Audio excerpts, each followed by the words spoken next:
Antonio here with Enhanced Movements. We're going to be reviewing some potential causes for shoulder range of motion limitations.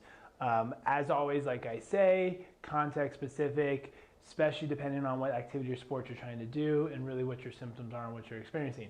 For this particular individual, we were having a limitation for shoulder flexion and abduction, so basically fitting in this overhead position, which was making presses and that type of movement that much more challenging for him. So the two main areas that we see as potential factors would obviously be, we'll say three, one of which would obviously just be the shoulder capsule in and of itself. There could be limitations in there depending on past injuries, activity levels, and what they're doing on a day-to-day basis, whether working at a computer, etc. But that being said too, you oftentimes see things clear up really well when you look at elbow and primarily the shoulder blade. So for this particular individual, we are actually looking at what was an elbow limitation.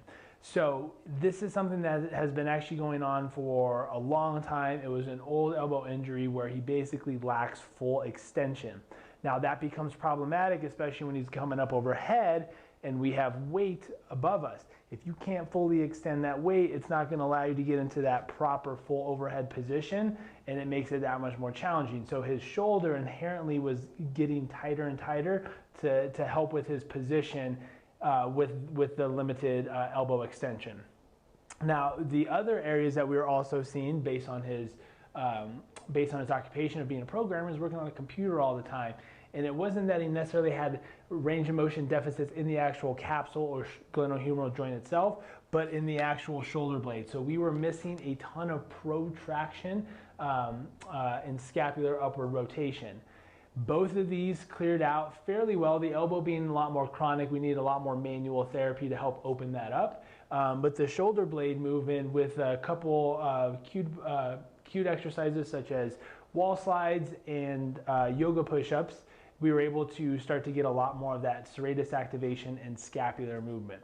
So most of the times when seeing a shoulder range of motion deficit here, we're going to start attacking the actual thing that is limited and not really understanding what stemmed or caused it.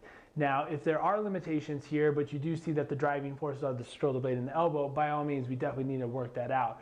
But super critical if you are someone who's experiencing these kind of shoulder limitations is really trying to figure out and understand what's going on. So if you have any questions, if you definitely know this is you, reach out to us and we'll see what we can do to help you out to clear some of this range of motion, to not only help with the pain that you're potentially having, but also performance, right? We need good shoulder flexibility if you are doing CrossFit or any sort of like boot camp class or anything like that, where you're having to lift weights overhead. We want to make sure that we have that good overlock position. So let us know how we can help. 303-520-8974. Look forward to hearing from you guys.